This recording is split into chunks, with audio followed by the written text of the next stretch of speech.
So, Brett Karin, what is the new wheel? You want to take that one? You go for it. The new wheel is... Oh man, Oh, that's how to hard. put that in a really nice way.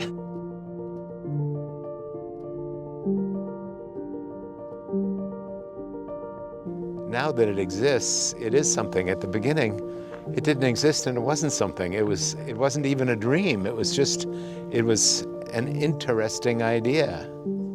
No. No. We got into the e-bike world without knowing really anything. I thought he was a bit nuts opening up a bike shop, for sure. Because, I mean, he had a little bit of a following. I definitely saw the future for electric bikes. I just thought it was a really big step and like a ballsy move.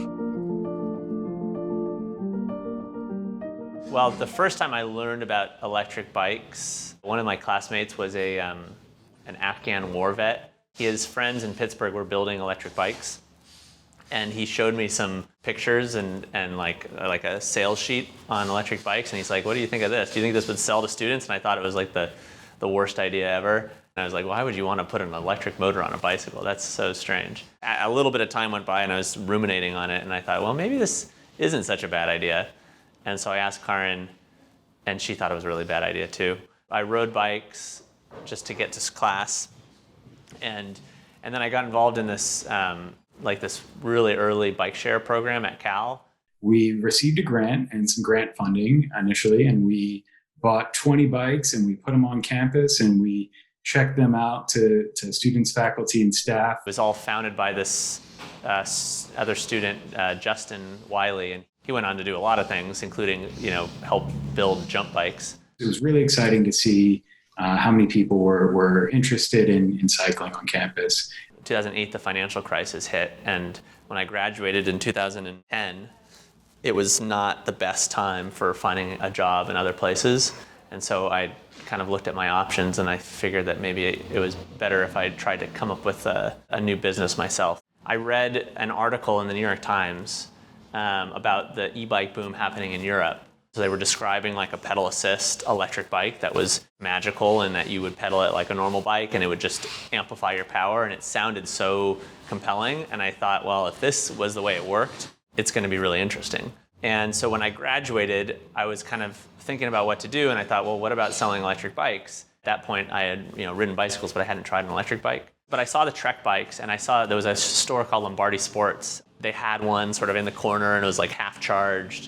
And they're like, oh yeah, sure, you can try it. And so they brought it out and I tried it, and that was the first experience of an electric bike that was like, holy cow, this is amazing. So I cruised up Nob Hill and it was just like effortless, and the bionic system was like dialed pedal assist. It just felt natural. And at that point I was super excited, and I thought, well, this could revolutionize transportation in San Francisco and beyond. And so that was like the aha moment for me. At that point I'm like, okay, I could totally sell this. This could totally work. And so I reached out to Michael DeVisor. He was interested in having representation in San Francisco, so I worked out doing a consignment of 4 bikes.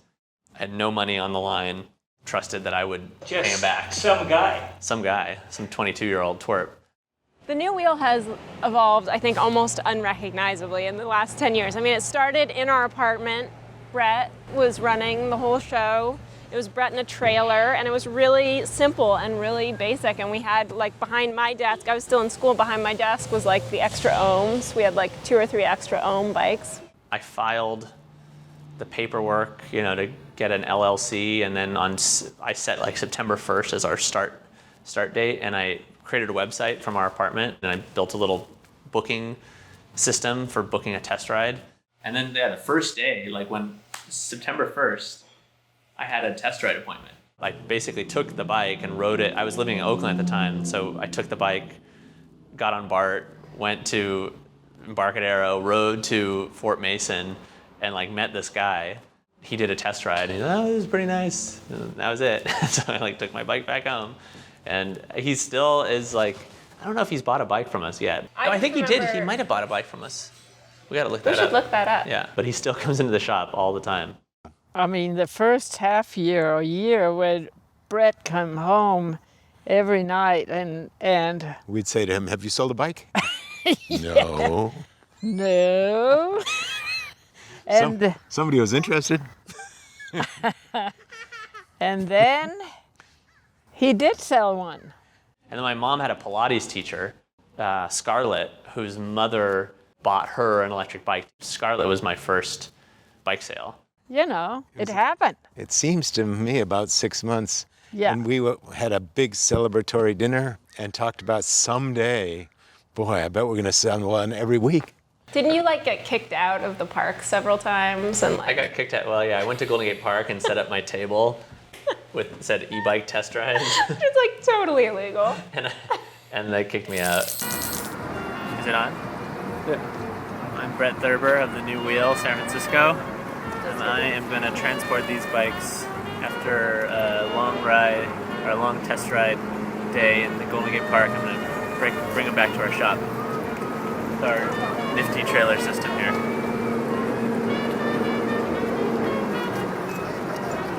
Okay, here we go. I made a deal with the farmers markets that I could go there, and I set out a little table, and I brought a bike. But I mean, like farmers markets, it's not like you were paying to be at the farmers markets. I asked them for for permission. Oh, yeah. Yeah, no, I was legit at the farmers markets. Uh-huh. And I made a little pamphlet, and I just kind of talked to people about electric bikes and sent them on test rides. And it's a good way to start because I got all the feedback, 60% negative. Like, why the hell would you want to put a motor on a bicycle? Like, this is the stupidest idea. Wow, it's so heavy. And every issue that people have ever thought of about why electric bikes are a bad idea, I had to hear it and address it. At the time, the bike that I was selling was, I think it was $3,500. So it was not cheap. And I didn't have a store, and it was just me, and I was 22. When I think of Brett saying, I want to pull a wagon around to farmers markets, and it should hold 2 electric bikes. And so we built this little platform that we still have. I didn't have a clue what he was doing. Brett Thurber here from the New Wheel Electric Bikes. I'm here to show you how to lock an ohm. The only thing you need to do is use a U-lock around a pole and through your frame and through your wheel to lock the whole bike. So I'm going to show you how. So in our case, our pole or lamp post or parking meter is a lamp. And that's going to come up right close. Just imagine this is something more like a. So I stored the inventory of bikes at my parents' house and the trailer. I remember, you would get up really early, you would go to the casual carpool, pick up a ride to the city, take the bus to your parents' house, load the bikes up on the trailer, ride down, go to whatever, try to get people interested, then ride back up this massive hill with these heavy e-bikes to my parents' house. To your parents' house, park them again, and get another ride back. That was the first shop. Really, was my parents' garage. I stored the trailer and the bikes in there. They hated it, by the way. That was not okay. No future. Yeah. No future. Stuck with it for week in and week out while people didn't have an idea what an electric bike was. In a way, we didn't either. I remember Brett trying to explain to me, it's pedelec. It assists you. Yeah, it did. And now I still explain that to people, every day, what an electric bike is. But pretty early, I realized that it needed to be presented as a real vehicle and a real transportation and not just a toy. First year in 2010, Karen was still in school and she was going through writing her thesis when I was getting this up and running. And I also signed up for Sunday Streets. I had a booth there. I also signed up for the Green Festival, so I had a little booth at the Green Festival, and that was the first sort of retail store tryout. I think I sold 3 bikes at the Green Festival. Pretty quickly I realized that doing mobile, the way that I was doing it, just was not particularly viable. And then my friend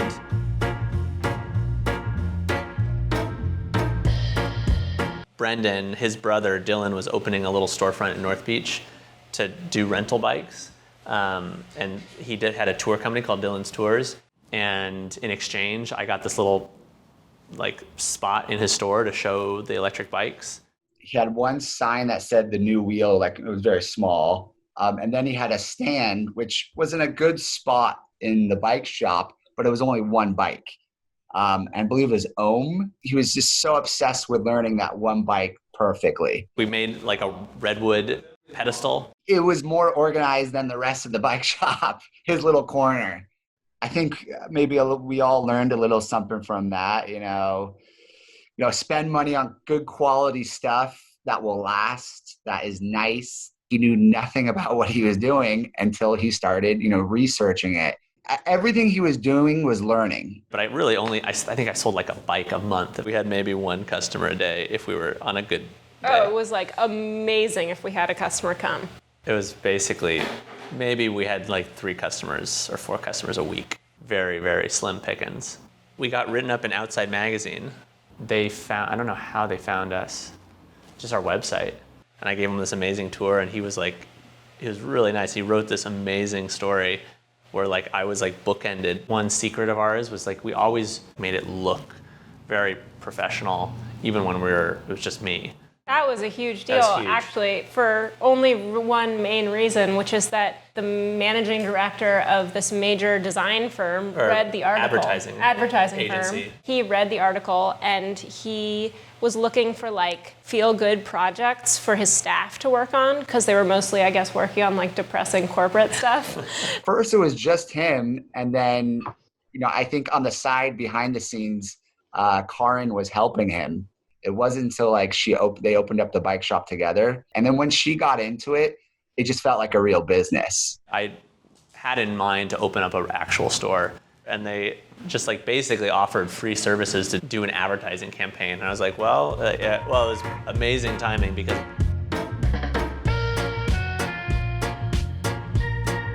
right then was when we had just found the space at 420 Cortlandt.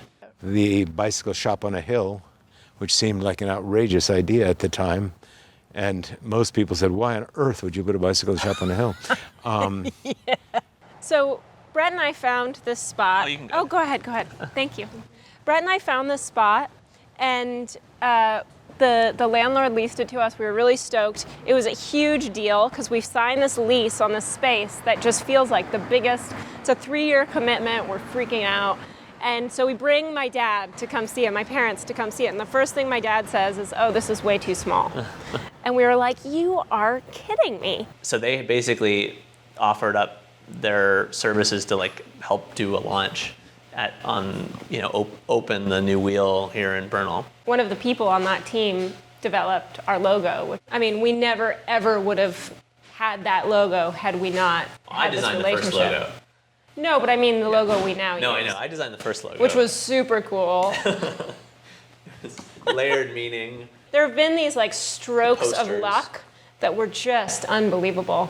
We signed the lease, and we started, setting it up with Karin's dad, helped us do some mock-ups of the space and all of this. And both Karin and I bring a lot of ideas, but you need the actual how to make it happen. Without Michael, I don't think we would have been able to present ourselves in a professional way so quickly and so from the get-go. And at the time, it was just the one floor, just a tiny bit of downstairs space, but it was really pretty small. But we felt at the time that it was so enormous. The miracle of the Cortlandt store was the location on the hill in this wonderful neighborhood. I mean, I don't think they had an idea of how wonderful the neighborhood was when we moved in.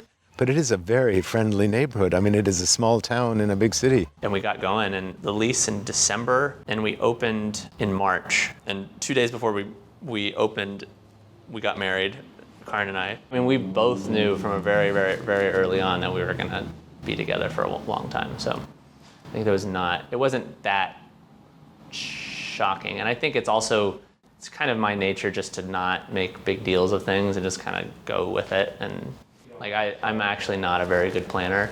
I'm a good dreamer, but it's not about planning, which can frustrate people too sometimes. And our little parties where we had all the people come in and have Æbleskiver. æbleskiver and and a glass of beer or whatever. Glück. Yeah, For Glück. Christmas parties, it was always And hot Glück. people just flocked in. It was. We've been doing everything pretty darn fast. I feel like, I haven't, since I graduated from college, like there has been no break, basically. It's been one thing after another, and moving very, very quickly. San Francisco is a microcosm of the perfect storm for e-bikes, who they are, what they do, how they do it. You couldn't have had a better shop in a better place. And we were planning for worst case scenario with the store. Like it was just going to be a slog, and we were just going to spend just a lot of time. And we did. I mean, that's what it was, but it was a lot more successful than we had thought. So I decided I wouldn't go to medical school, after 2 years, when I realized I was actually able to do exactly what I wanted to do in public health, which was work with people in a way that was meaningful in terms of making a positive difference in their lives. It was an LLC to start, but when we were going to open the Bernal store, they asked what the plan was, and I, at that point, said, oh yeah, she's, we're just going to split it 50-50. Because we had no background in business or anything like that, the way we learned how to create this business was just by doing everything. He went to Portland for 2 weeks and did a whole bike course and just went full throttle into it. And then I went to UBI and did the same thing. And so it was like really important that we learned that we were every part of the business. But as things grew, and as bicycle availability became better and demand slowly grew, we realized that we needed to work with more and more skilled people. So, my dad came on pretty early. I think it's relatively unique to work that closely together in building up a new business. They built up the new business. I just, was able to make use of my skills and contribute. He was like kind of an early partner, if you will. He built the redwood stand. That was the one piece of furniture that I had in North Beach at the shop. Working together has always been Our strength. Yeah, has always been our strength. So he had, this history from the Eames office of display, of museum exhibit display and airport displays. Mariana, was trained as a carpenter. I was trained as a boat builder. We met in Denmark and shared the experience of an apprenticeship. And so, when we had children, they grew up with us all working together. Yeah, his dad sold retail display items as a salesman, back in the 50s. And so it's a real joy for a parent to be able to contribute to their child once they're, in their late 20s, early 30s, to be able to really give something of value is a wonderful thing. So we had my dad as sort of a first employee and as a collaborator on all this stuff. He had access and knowledge about wood. And so that is how the store became what it looks like today. And he's very picky. It had to be nice, good, solid, not just veneer. It's just, that's not his. But that was also an expression of what the store was trying to say, trying to be. So at the beginning, it was all wood. Yeah. Up to the tool boards, the workbenches, the counters, the shelves, everything. As Bernal was getting started, there were some designers involved, and we still laugh about that. They talked about, we'll plywood it out, which meant putting plywood on the floors, walls, ceilings, shelves, everything. It was very stylish at that point. And we all said to each other, plywood it out? I don't think so. That little twist, right? Making the store nice, putting, shelves up that are made out of walnut and making it real and not kind of futzy and superficial feeling. I think that context did give e-bikes a cachet in San Francisco that was a part of the mix. He, from the very get-go, he thought, well, we've always had too little space. That was his big thing. 2 years ago, and you moved into the service center. And my first reaction was, Brett, this place is way too small. And of course, I don't mean this the way it sounds, but I was right. But it also makes it more intimate and more cozy and makes it what it is. No office, that was his other big thing. We still don't really have, we just now have an office, but. Well, we just got one a month ago. So that's actually a real life upgrade too. Small business people out there, get an office. You don't want to do that in your bedroom. Anyways. It was Karin, myself, the mechanic, and Michael Weiner. Right? For a long time, because we were looking for mechanics. We needed a puller. No, we needed a puller or something. We needed something done. Yeah. Because it was like embarrassing to ask other shops for help. Yeah. And while I was there, I said, hey, we're looking for a mechanic. Do you know anyone? And he said, oh, I interviewed this person who she has some interest in e-bikes. So that's how we got linked up with SB. Man, she was with us through thick and thin. That's where sort of, engaging other people in our business as a team, as a staff, as not just like the Karin and Brett and my dad show, really got started. And then it moved from there, and Nate came onto the scene as someone who was kind of bringing in higher level skills, who has changed our marketing. Friend of mine who went to business school said this thing to me along the way where he said, in the 21st century, every business is going to become a media business. And I think he was spot on. And I think the New Wheel knew this instinctively, that in order to communicate what the value of an e-bike would be, we have to do more than show you pictures of it. We actually have to kind of draw you into the space and to create an immersive video experience that feels really real and relatable. We found pretty early on that videos were such a good idea because it was such an effective way to let people know who we were and what we did and what was interesting about the bikes. And so they went out and bought some lights, great big old lights, and a bunch of C-stands and things. And we moved bikes out of the way in the store and tried to figure out how to light, Karin or Brett talking about bikes.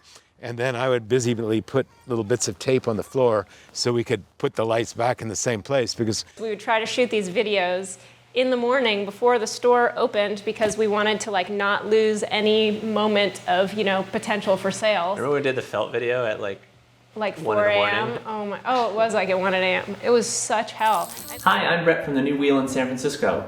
Today I'd like to talk to you about Bionics. Bionics is a conversion kit that you can add to your existing bike to make it electric. Hi, I'm Karin Weiner from the New Wheel here in San Francisco. Today I'd like to introduce to you the 2014 Kolkoff Agatu i8. Speaking of reinventing the wheel, or of inventing the wheel, those first videos were so primitive, but they had this idea of how it should look. And we would be yelling at each other the whole time, really yelling at each other. Brett wasn't very good at directing. So if he disagreed... You weren't very good at... No, actually, you weren't good at taking direction. We are able to have a much bigger reach, obviously, as a result of the World Wide Web. And yet we remain really focused on our kind of geographic territory and really kind of speaking honestly and passionately to, our friends and citizens of the Bay Area.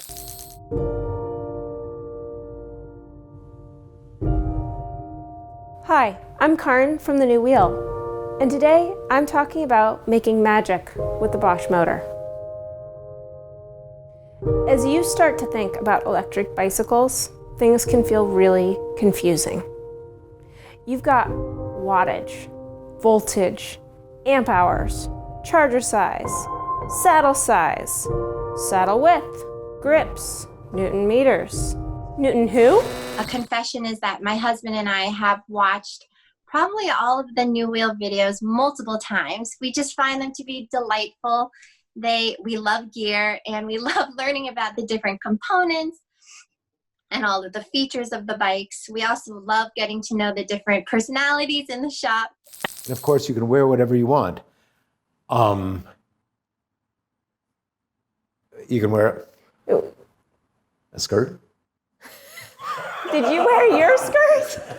This is a new exaggeration. No, they're wearing what you want. No. Which means it's not about that. It's about it fits in your life elegantly, right? That like you don't have to make different decisions Okay. about how you're going to get dressed in the morning because you're taking your bike. You just I got it. Okay. Yeah. So, Rowan, tell me more about the multi-charger. There's some great accessories you can get with this. You can get that comes with a Great Pomeranian occasionally. Whee! Mr. Alistair Sun, one of our wonderful salespeople, and What, I'm not wonderful? You're wonderful, but it sounds a little cheeseball. Okay. Hi, but no, things were going really well, and I think we were at Interbike, and we were talking to the Stromer contingent, and I think we were thinking about opening another store.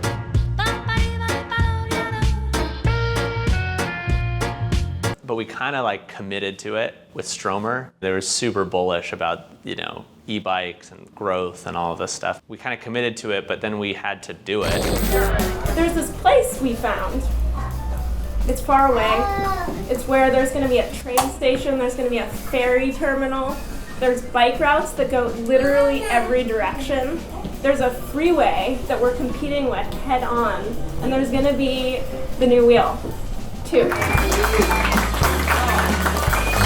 Mariana, Karin's mother, found this location. If you're not familiar with the Bay Area, Larkspur is like kind of the transportation hub of Marin County. I mean, I couldn't have dreamed of a better location as far as like ferry and bike lanes, and it was just outside here. It was all gravel. It was like a really horrible little street, but it was just about to be repaved and stripped for a bike lane, and they were just about to build a bike path over Sir Francis Drake, and like everything was just on the cusp, and also the train.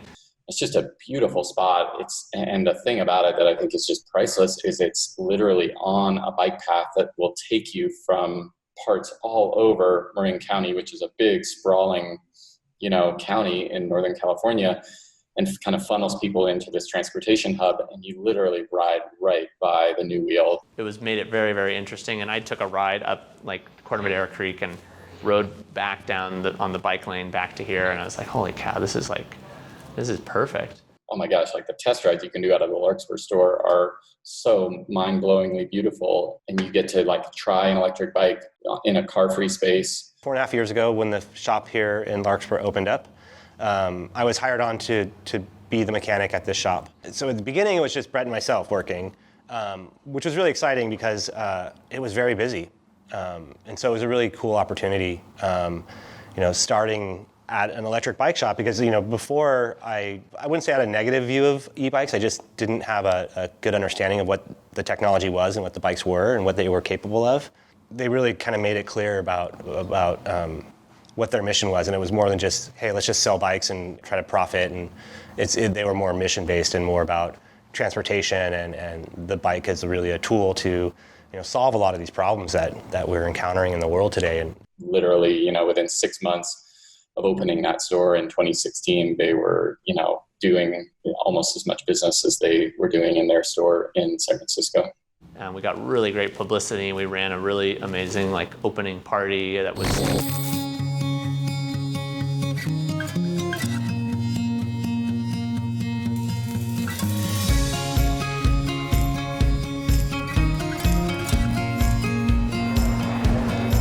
Hi, I'm Brett.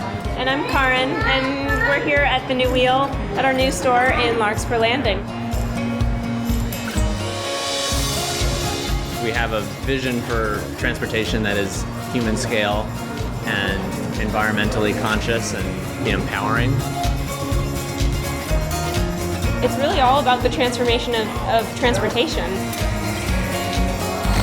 I think we've been very lucky. It's being at the right place at the right time that helps lucky. And luckily they haven't been poisoned from a long past in the bike industry. They come in fresh, they come in with a vision, they execute it strong, and determined, and not so easy to be pushed off their path. I really commend them for coming in building up this roadmap and a little bit what I would call a progressive bike shop. The way a lot of people, like if you had gone to business school, you would have approached this really differently than the way that we did, which is we were very conceptually ambitious and fiscally conservative. And we used our own labor and our sweat equity to get where we are. The number of times we've remodeled a store in the past 10 years is breathtaking. And the extent to which it was remodeled each time is breathtaking. And the amount of improvement each time is breathtaking. I mean, each time we built it as though it was going to last forever. And within 3 or 4 years, we completely rebuilt it to last forever. And so that we could pay our vendors, support our customers, support our warranties, and support our employees. There was ambition, for sure, always. There was a lot of ambition, and that's what's gotten us where we have been, but it's always been ideological ambition. There's been lots of bad stuff that's happened. Not horrendous, but just like hard, bad, challenging things. Since we were young, we could just kind of roll with it, and our expectations, we didn't have to, support a family. We didn't have to spend a lot of money on housing or like have a mortgage to pay. Like we just could be very, very scrappy. And, we lived with Karin's parents for a good amount, a long time. Yeah, this is Brett. I have known Brett since kindergarten. I don't remember this, but I poured apple juice on his head on the first day of school. He's my best friend in the world. Brett's my best friend. I've known him since first grade. And we went to first grade all the way to 12th grade. That's how we became friends. I know, yeah. I mean, that's naturally. He was the biggest goofball.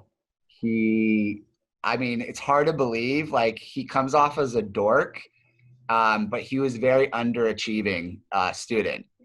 So smart, but he'd rather, goof around with me than pay attention. But when it came to the stuff, he ended up somehow always passing, getting really good grades. I cheated off him, so my grades weren't too bad. Brett is very much in details. He loves every detail. When Brett was a kindergartner, he was always kind of generally, he was kind of that more nerdy kid who was, he still kind of is, if I'm honest. I love you, Brett. I guess I am too, to be perfectly honest. But he was a little bit of a troublemaker for sure. And I kind of rubbed off on him for sure. Yeah, always had actually kind of entrepreneurial in even when we were younger, He never accepts anything which is not perfect in any relation, and not only products, but everything, service, how do you sell the product, the structure of the dealers, and he wants to have perfect solutions for everything. He's a trendsetter, even though he's not trendy. This almost like him having a business is very logical. It's not surprising at all. He has 2 amazing parents that never pushed him too hard. They pushed him just enough, and it really worked. You can see a little bit of both of his parents in him. Not a lot, just a little. This is super nerdy, but I was excited and nervous because I was oh my God, I'm finally meeting Brett, the man from the video. I would love him to be our president, to be honest with you. He was into politics. He's always been into politics, more than anything. He makes me sign up for stuff all the time. And so I feel like that had a lot to do with him getting into the electric bikes, for sure, is knowing that these could change the world. So when I got the opportunity came up to work here and help him further this, vision of a car-free or San Francisco, or just more people on bikes San Francisco, kind of hard to say no. I always appreciate that his ideas are some of the biggest ones that I get presented with. They are the bold, paradigm-shifting, game-changing ideas. He and Karin balance out each other very well. Is it Karin and Brett, or Brett and Yeah, Karin and Brett. Oh, it's Karin and Brett. Okay, it was.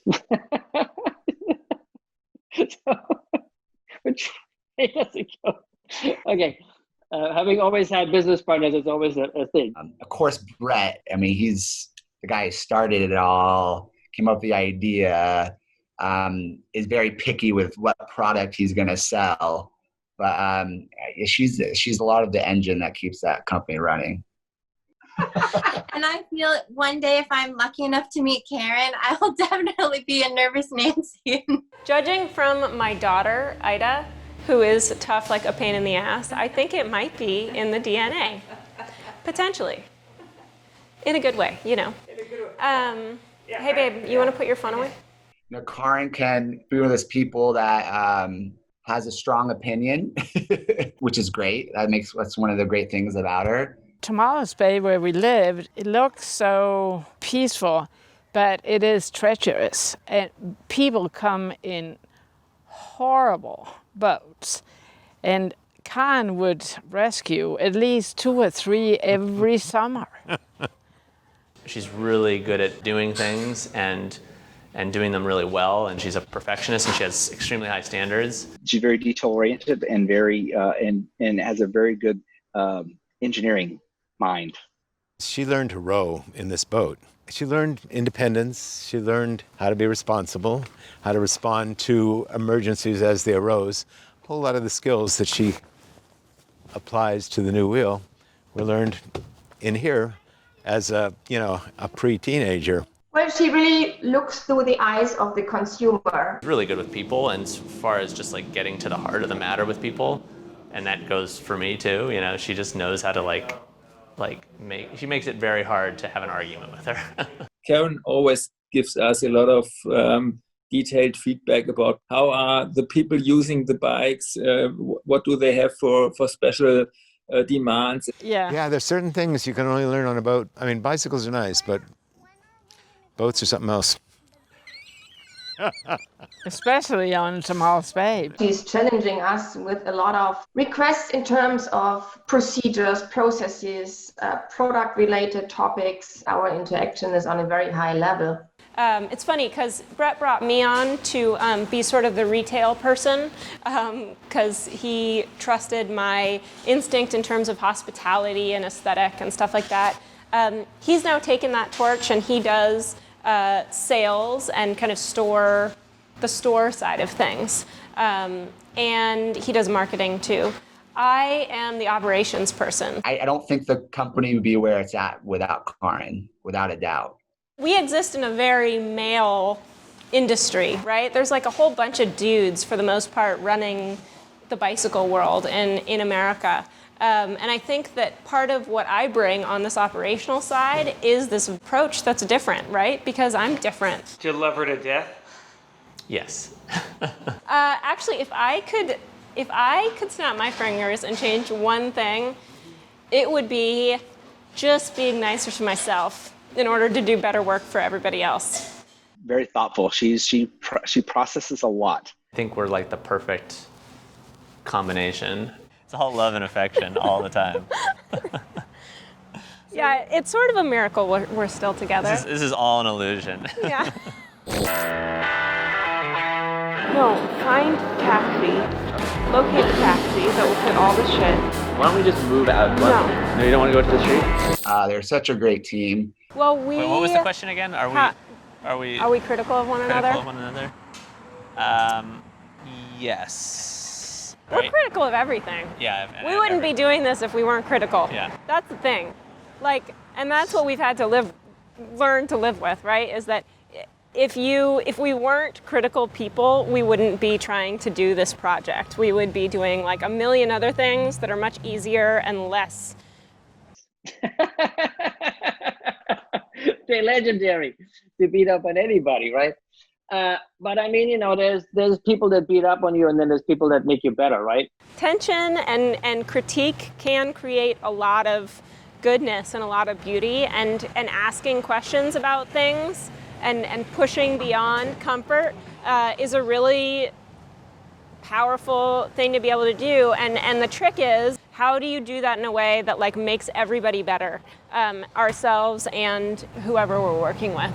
What I see with those two is that there's a lot of space to have your opinion, to say it strongly, to to be challenged. Kind of what we're doing always with all of our interactions, whoever they're with, is trying to negotiate relationships and sort of meeting points, whether that's between our customers or our staff or each other, to see, okay, can we make this better? Like, there's a problem here. How do we get to the solution?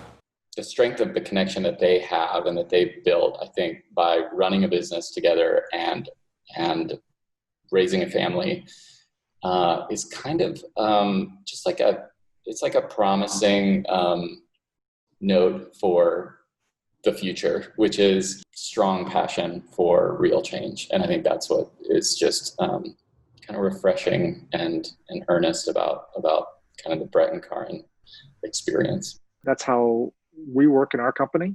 You know, we try not to beat around the bush too much, make people gasp, but just say, hey, I don't like this. This doesn't work so well. How can you improve it? And so the feedback that we give, it may not, and we're pretty honest in this, that it may not work for everyone. We all know that Brett and Karen are great and strong characters. They are very critical also, and this means challenging. They are constantly challenging the status quo, which means that they are also challenging us, giving us insights into the market from the demands of their customers, of the US American market. Most of the time we have a very productive collaborative relationship that actually everyone is doing better because of it. And they always ask us also about our opinion and about our vision. And this is, to me, is the biggest part of a good partnership, that you respect and appreciate the opinion of other people and really listen to it. But there's a little bit of an unseriousness sometimes in the bike world, and it comes from a history of bikes as toys and not transportation. That's how we've diagnosed it. But when it's transportation, the seriousness needs to go way, way up. So they're really driven in helping the industry move towards a more reliable and more customer service friendly relationship. We've got to be, as an industry, committed to having a real distinction between the high quality of local service and support and sales and the online side.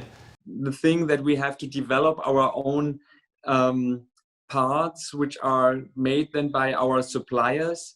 And it's also, we are pushing them. They're always saying, oh, and you're the first which are asking for a longer lifetime. You're the first who's asking for better heat resistance of the brakes. You know, our goal, and I think we've told people pretty explicitly this, like our goal, when we're successful, we invest pretty much everything back into the business to grow it further. One thing I'm proud of is that we've had some very long-term relationships with partners. It's this cycle when we can make a profit selling products, that profit can be reinvested back into creating even better products. And then when on top of that you get really useful ideas and feedback, that points you in the right direction. And the end goal really is sell someone a bike and ensure that they have a great experience on it and ensure that they use it on a daily basis. I said to Brett, like, yeah, you're always right about stuff, so unfortunately it takes me a long time to I always say I'm driving a tanker, right? I can't just go left, right. I'm like, I have to adjust these. It takes years sometimes to implement that stuff, from the design to the testing to the pre-orders to the, 3 years later, you have your product right, It's just fun to talk to them, to sit together with them. So, yeah, I hope there will soon be the next chance to meet us personally, to sit on a table, to drink a beer together. That's something else. So I'm really missing that in the moment, to be honest.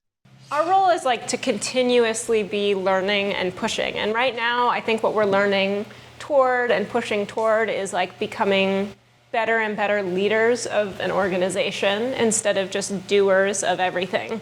And I just have always felt like Brett and Karen are able to really honor the work that people do for them and to really recognize, the value of the work and to see themselves as part of the group of hardworking people that make the new wheel possible. I mean, now, Brett and I don't make up the business. We just We lead the business, and there are, 27 other people who really are the lifeblood of what we do.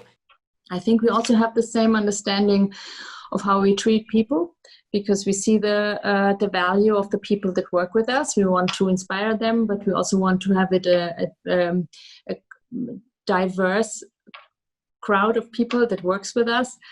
We don't want to make any difference between the people. We want to have everybody in the team. Everybody works hard. Everybody tries to do the best job possible. What I like is that everybody tries to be very responsible. I can empathize with how much work it takes and how they have to juggle many different brands and all their different customers and all of their employees and the mechanics and all of that is just an unbelievable amount of work and a big undertaking. The bike industry is renowned for sucking at supporting mechanics, quality salespeople, quality experiences for customers. And the goal of the new wheel is to change that. We want to be able to have full-time jobs that are well paid for people who are bicycle professionals, just like you have automobile professionals in service and sales. Well, that's why they're both so successful, because they do everything they believe in. Brett's coming through. Sustainability for us means more than just like it runs on batteries or electricity. Like if it's not built to last, it's a glorified paperweight. Many people have in mind that the e-bike is a substitution of the bicycle for people which don't want to do so much effort for riding. For us, it's closing the gap between bicycle and cars. We started as engineers, so in the beginning, the engineering of the bike was our main focus. Definitely, we have not planned to have a big company and selling thousands of bikes. You need to have a bike that really works every single day when you need it. We've very early introduced suspension for commuting bikes. If all cars have suspension, why should a bicycle have no suspension? First bikes with the high and low beam front lamps, and with braking lights, with belt drive where it's clean and maintenance free. And this is how our bikes are made. We think about this feeling that you never think it's a pain to go by bike, even though it's raining, even though it's a longer distance. It has always been the better than going by car. With everything you need and as protected and as safe as possible. You know where Risa Mueller's from, right? Yeah, Darmstadt. Yeah. So I did exchange program in Darmstadt. Really? And Brett came with me. I visited. So we went to Darmstadt before he started working with Risa Mueller. Its sustainability means that it is built to last. Bosch, well, we pride ourselves in a rich history of putting service first. And then it does get used. There's plenty of things to spend a lot of money on. People spend $1,100 on a phone. Considering how much time people spend on phones, it makes a whole lot of sense that they spend $1,100 on a phone. It was a real eye-opener for me, the motor, when I realized, with my lifelong passion, how do I get more people to ride bikes? With the addition of the E component, I knew that this would make a much bigger difference, and so I was very inspired to do Benno bikes, and ever since we've been focusing on urban transportation and what we call utility. So basically our e-bikes have a very practical component. We don't like to call them cargo bikes. We don't like to call them regular bikes. They're kind of in the middle. They look and ride like regular bikes, but they can carry a lot more and have more practical solution to carry things. Coming from Europe, I think that's part of my DNA, that you want to see people ride bikes for transportation and not just for exercise. And I believe by giving people a better experience and more longevity, better experience, better brakes, better motors, it will be more sustainable. And considering how much time you spend on an electric bike, it makes a lot of sense to spend a lot on an electric bike. If it's not a gimmick, if it's a really, comfortable, beautifully designed, powerful, fun vehicle. 28 years ago, right, when I told my friends, hey, I'm going to go to Taiwan and work on bicycles, and I was coming from Silicon Valley, and my friends are all tech sector, right? So they're looking at me kind of like, really? Bikes? you're going to go work on bikes? I actually have a good friend from my ultimate Frisbee days messages me. He goes, dude, GSD, life-changing, great job. And I was like, hey, how come you didn't hit me up for like a discount or something like that? He's like, no, I just wanted local bike shop, to earn the full amount. And it was the new wheel. The whole point is to heighten the experience of living but how you get there is where things get interesting. That's what That's sort of big picture. It's big, but that's like... Yeah, I love it. I love it. That's what the big. new wheel's all about. You give up stuff with integrity, and you love what you do, and you ride. I do ride bikes. I ride my own bikes. It's not what I identify with in my life. Again, I skate, I surf, I do other things. I like food, I like to cook, but cycling is a big part of my life. We simplify what we can so that we can spend human energy contending with the human things that walk in the door, and we enjoy that. We find meaning out of that. I talked to Brett and Karen about some of the solar charging stations I've designed that are about the size of a bus stop. It takes one solar panel to charge an electric bike. It takes 20 solar panels to charge an electric car.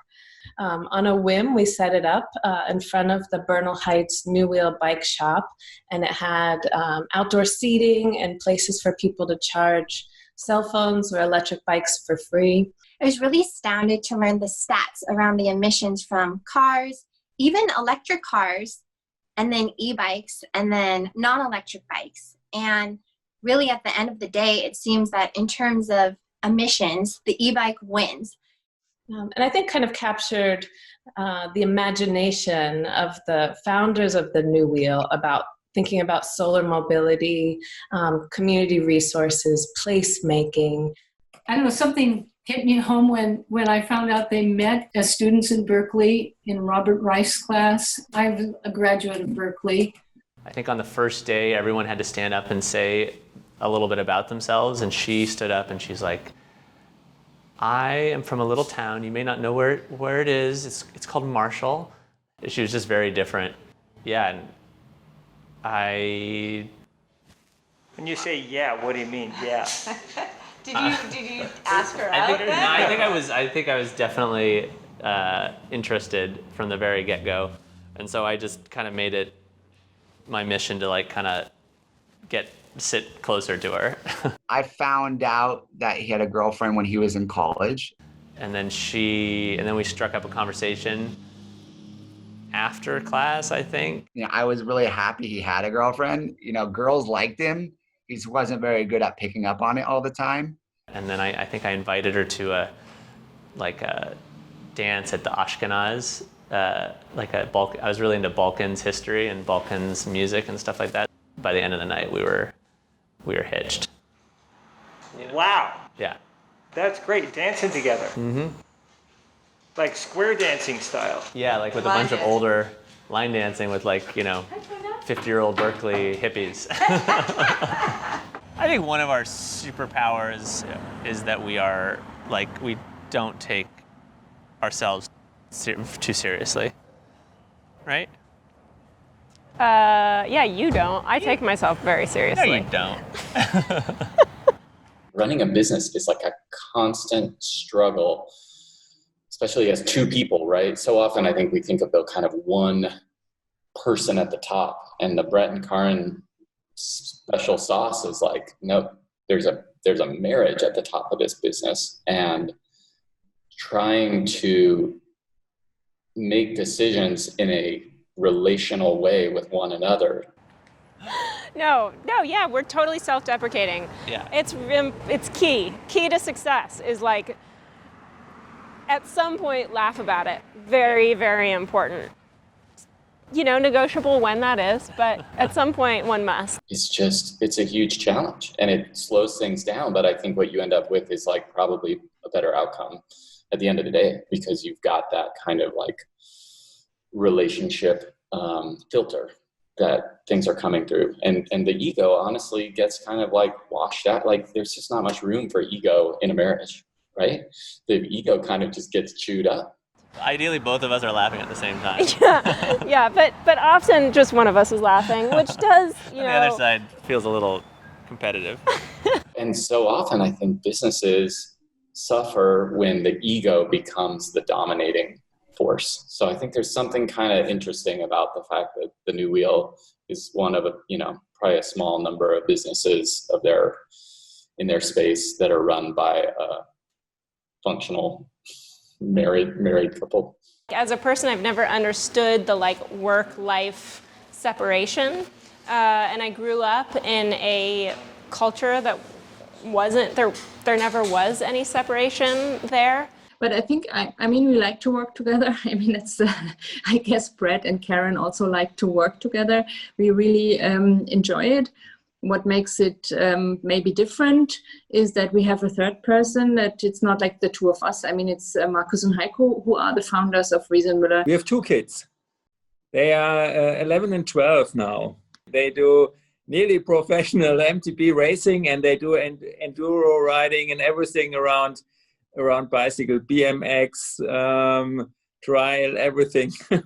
Funny enough, Marcus asked me to be part of the management because it was not Heiko. I mean, he appreciated very much what I say in the evenings when he came home, but it was Marcus who asked me if I want to join them, because we have a lot of respect for each other. And the challenge is we had a baby, and so everything has to be reworked and refigured and readjusted. And it's challenging, but it's sort of challenging the way life is challenging. We respect what the other person is doing. We have very different parts we work on, and we work quite independently, I would say. And this is very important for me too, because I think without this respect, I could never do my work as good as I do it right now. And so it's not just a couple, it's the 3 of us. And it's important to me to stress that too. To all of us, the bike means a lot. Each of us has a different story with the bike and different kind of inspiration. They really have figured it out. They are very precise. They're very grown up about it. They're very German. That's at least how it comes across. Whereas Brett and I are a little bit more in the mud pit, hashing it out a little bit more frequently. This is really inspiring, not only for me, because we also have a family, we have kids. Yeah, we are a couple. It's just normal. And I think it's so important that everybody can do the job. And it's also for other women in the business, which is a man business currently. It's really important that people like Karen and Brett show it, that it's part of this family cycling, that you have a family. And this is really something that I really, really like. There's this illusion that commerce is separate from life, but at the New Wheel, commerce is not separate from life. Commerce is about making life better. I don't know how they do it, working with each other all the time, come home, see each other all the time. And they're taking care of so many people. It's it's exhausting. And they have a child. And for a couple that work with each other, they really don't fight that much. It's impressive. I was really hoping they'd make it, and I thought it was a good sign to expand, but then I hear they're opening a service center.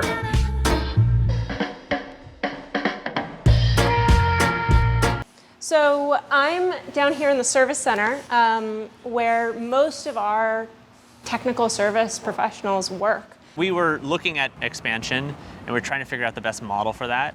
And service has always been the fundamental basis for the New Wheel, is that we don't just sell things, we make sure that they meet their potential through service. This is sort of an experiment and a dream wrapped into a space. The goal is to elevate the ability to do really high quality work on people's bikes. Because if the promise is that this bicycle is a car replacement, that you can use it regularly and heavily, then the quality of the service that you would expect on that vehicle is really significant. It's not something you can just sort of get done on the side real quick in a bike shop. It makes sense, right? It's lower rent out there. You've got more space. And so you save the high rent space for sales and the slightly lower rent space for service. We have thousands of customers now, and they all have a routine schedule of getting service on their bikes. And then ideally you have enough bikes running through there that you can justify the cost for both. And so this space is really designed to be able to give our professional bicycle mechanics the space and quiet and focus area and teamwork area to do the best work that they are capable of. If I have a flat tire on my bicycle, I can actually contact them and they will provide a tow to the new wheel. These are the things, these tools are great too. And I do appreciate good tools, but I think it all starts here, especially as a mechanic, is being able to feel and manipulate and kind of tune something. The service center. I mean, that's genius. That's so great. I think all bike shops or places that have that, and I think more people would ride bikes if they had that. And that's where the service center really came about. Although I will say one big reason, which we have not realized yet, was actually at Eurobike. I saw this fully automated bike cleaner that you stick the bike in. And it's like a car wash. It's like a car wash for bikes. You stick the bike in and it cleans it. It has ultrasonic cleaning for the wheels and everything like that. The only way that works economically is centralized service. And I was like, okay, well now, we still haven't purchased we haven't that. bought it yet, but dare to dream, people. Someday. Part of what the New Wheel has done is break down some of the stereotypes about who is a person who bikes in the city. A lot of places, it's people get typecast and people get, there's a decision made whether this is worth someone's time or not, or worth a salesperson's time, and that's not. Our approach is always to engage and to try to find a good solution. The amount of time that they would spend on each customer was astounding. Even today with COVID, there's test rides are still going on and people are still wanting to replace their car. And the amount of time is still very high. The art is walk them and educate them to buy a bike that is not going to be a letdown for them. That's going to be, yes, it's going to be, oh my God, it's much more than I intended to spend. That's not what I had in mind or whatever. But when they take it home, they find themselves using it a lot more than they intended. I have a back injury as well as a neck injury. Mm-hmm. And so finding a bike that could help me sit really upright and have that full suspension was really key. So that's the hard part, is really there's all sorts of people from really all kinds of background that come here. It's very fun to try to find the right match for them. I was struck by Jeremy's and Alistair's, just their breadth of knowledge, but also just their deep caring. My role as a mechanic here at the New Wheel, professionally and personally, is to, be able to provide the best service I can. Hey, it's Matt. Well, I brought brownies once to Matt because I thought he just did a wonderful job. Bike shops have a reputation as being kind of a boys' club, a place where you need special knowledge or you need to know what you're talking about to have a conversation with the folks who work there. And the New Wheel is opposite of all of that. We want to hone our systems and our approach so that it allows people to really be people and interact in a very human way, and the technology not be driving how interactions happen. And really, in an ideal world, it would just be a person-on-person conversation that leads to someone leaving with a bike. Sometimes we disappoint people. One person will get the brunt of the New Wheel's mistakes. Most of the time I'm praising the shop. This was one time where I had to say something negative about it. And he says, while I don't like reading things like this, I do understand. And our motto is customer service comes first. And you're right, and I appreciate you being patient with us. Taking it personally, that's what we do. Karen was at the Larkspur shop for some reason, and she came directly up to me. She says, we're having the whole team get in on this. We want your bike to be right. And we're able to overcome a lot of challenges by just being super, super fundamentally human with how we deal with problems, which is ask lots of questions, use lots of empathy, and do what you need to do to put your feet into that person's shoes. I asked Brett today, I was like, well, when somebody emails service@newwheel.net, right? That's, the service pipeline. I'm like, who checks that? He's like, me. It's like, oh my gosh, when Brett doesn't respond to me, I'm generally like, it's only because he's just he's trying to fix problems with customers, or trying to support staff that's like trying to fix problems for customers. So no rest for those two. And the better the bike and the better the experience and the more reliable it is and all those things, the more longevity you can find and the more of a life-changing experience than they have. And I think that's what Brad and Karen, they do so well. They don't let people get away with buying a bike that doesn't serve them. One of our roles is to build a constituency for new policy. And one of the really significant moments was when Bosch came into the American market, because they understood very clearly that they needed to get involved in the rulemaking in America around what an e-bike was. In order for electric bikes to essentially have like standing in our society, they need to be defined so that legislators could understand, like, well, where can this kind of e-bike safely travel and not interfere with other modes of travel that are happening in that space. And so Bosch decided to put together some model legislature for California when they were making decisions on a bill called AB 1096, which created a 3-class system for electric bikes, making them bicycles instead of mopeds. And so this was a really big deal. And it was really exciting to be able to go to the California Assembly and speak and make a difference. Karin was a really big part of that. I think she spoke in front of the state legislature and basically made the case for why this was important as like a, environmental and urban development kind of advancement for California. That legislature passed, and it has become the model legislature for the rest of the country.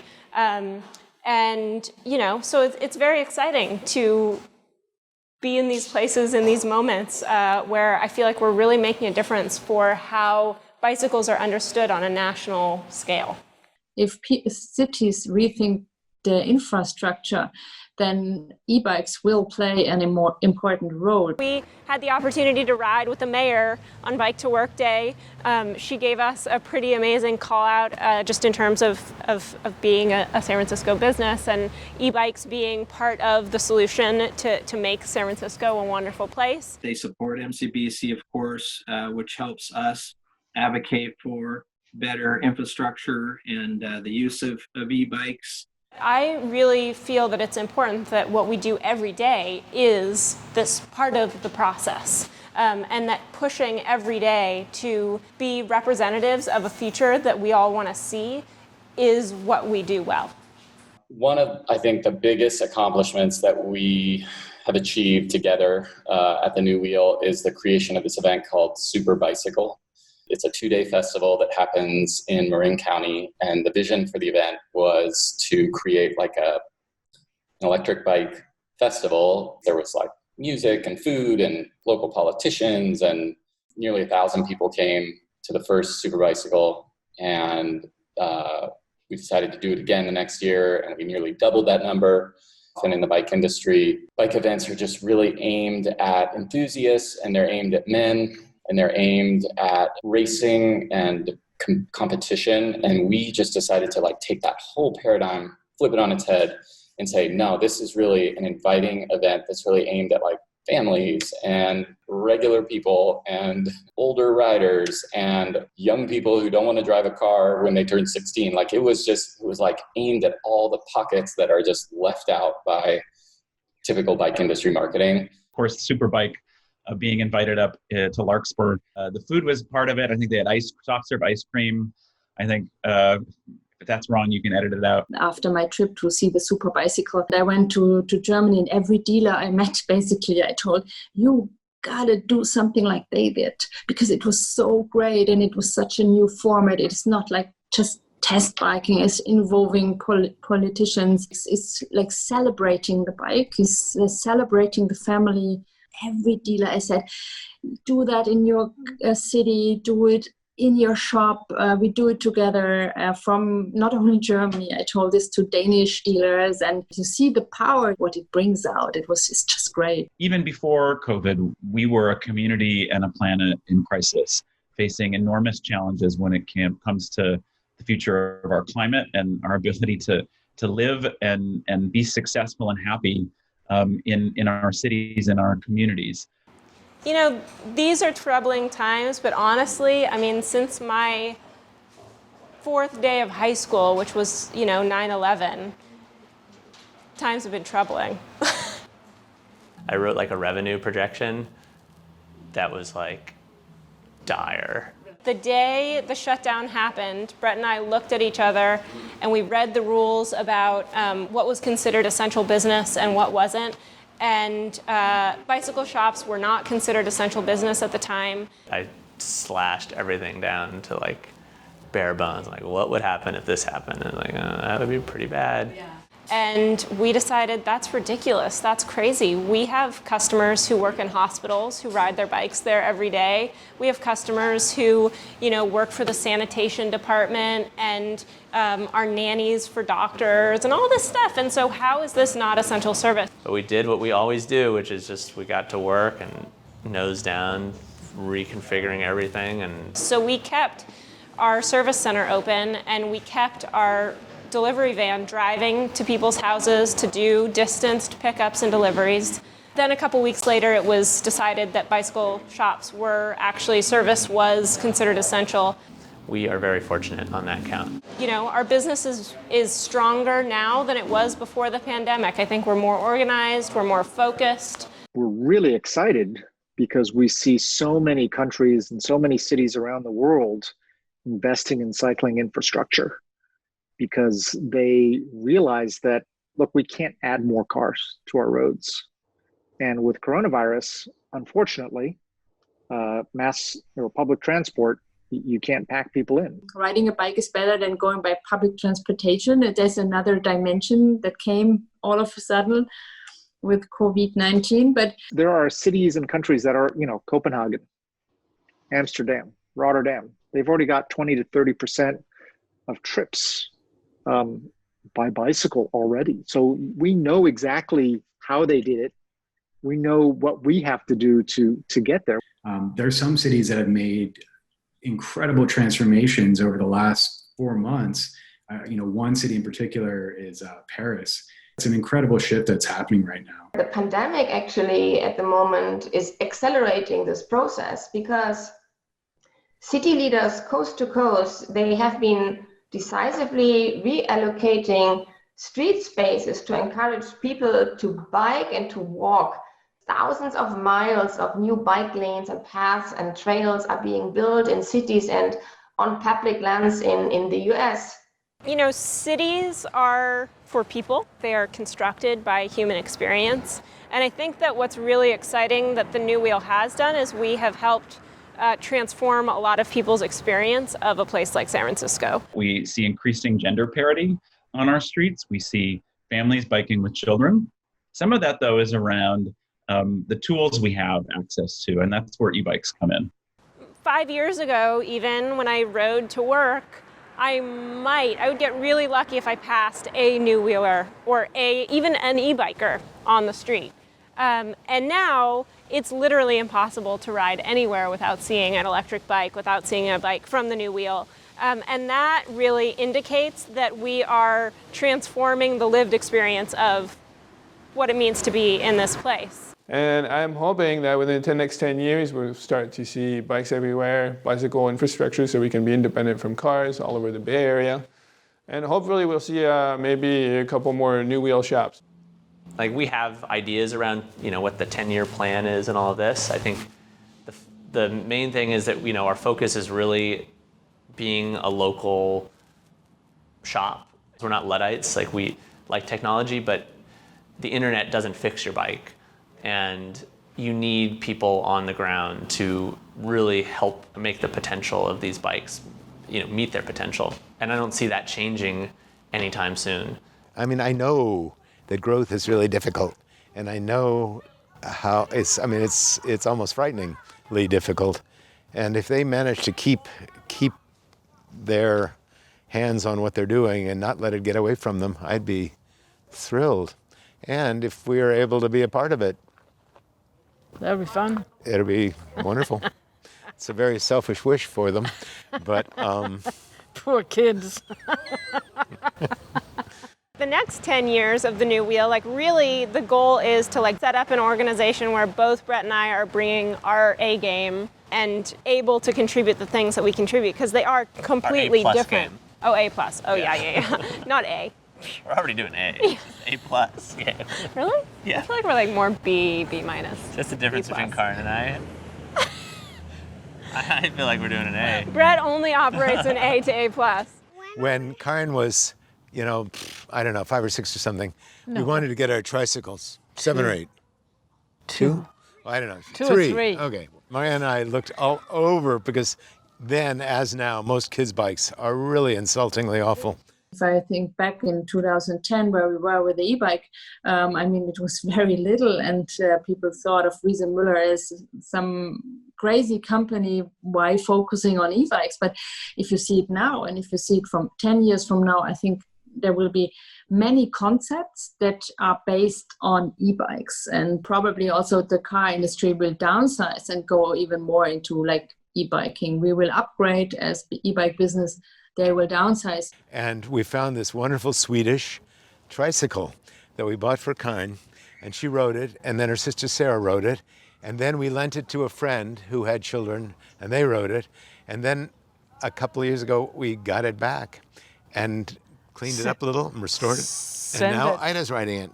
San Francisco is really the testing ground for e-bike technology, because while we can all strive to make a super stylish, lightweight electric bike that knows your name and your fingerprint, if the thing can't perform on the hills of San Francisco, then it really, isn't going to be able to hold up over time. And where the new wheel is placed, being in the Bay Area, being in San Francisco, being in Marin, becomes kind of this cauldron of really understanding and learning about e-bike technology in the real world. And then, Brett and Karin and the rest of the New Wheel team become this like feedback loop that can push information back to the manufacturers to help them improve their product. Just continuing to kind of grow and evolve this exciting space that holds a lot of potential for humanity.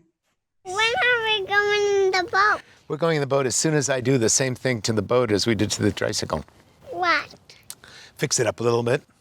Every car that's off the road, because there's one extra person on a bike, that's a plus for that city. That's a plus for the planet.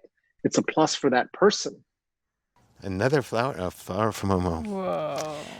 Thank you, Ida. Yeah. Very, very nicely done, girl. Okay. Hold that scissors the right way, Ida, like the teacher told you to. Yeah, next generation arrived just in time. We're in a moment. 2020 is this moment of like real palpable change in our world. And part of it that I feel pretty optimistic about is I think that there's a very practical move to like the richness of your local life. And I think e-bikes will have a huge part to play in that. That like, if you really want to enjoy your daily commute, if you really want to enjoy the place you live and be able to ride out to a mountain or get some, go to the ocean or whatever, this is the perfect technology. So my vision for the future with sustainable transportation is to really harness the moment we're in right now, where we have so many people witnessing the effects of climate change. People have an opportunity to really get active and participate in a visioning process for how we live on this planet, and not live as though we had 4 planets. We need to live as this one particular planet that we have that's so gorgeous. It's been 10 years, and when we tell people that, they are like, wow, you've been around for a long time. But from my perspective, it's like we were just learning the last 10 years, really. And we're starting to hit our stride, and we're also, both internally, but also just with the market in general. A lot of businesses that you would get into, if you open a restaurant, like everyone eats, everyone knows they want, you gotta make your menu right and all this, but like you're not like telling people, oh yeah, food, it's a really good idea. And for the last 10 years, we've been telling people, food, it's a really good idea. And so now— Spending a long time doing it takes, months to convince someone to eat. And our line of work. But that's changed now, and so like the future, I think, is for bikes in cities and e-bikes specifically is absolutely phenomenal, and we're just at the beginning of it. So I say bring it on. Let's use every challenge to become better and celebrate the opportunity to really have a positive impact on a future that I think we can all get behind instead of being bummed about.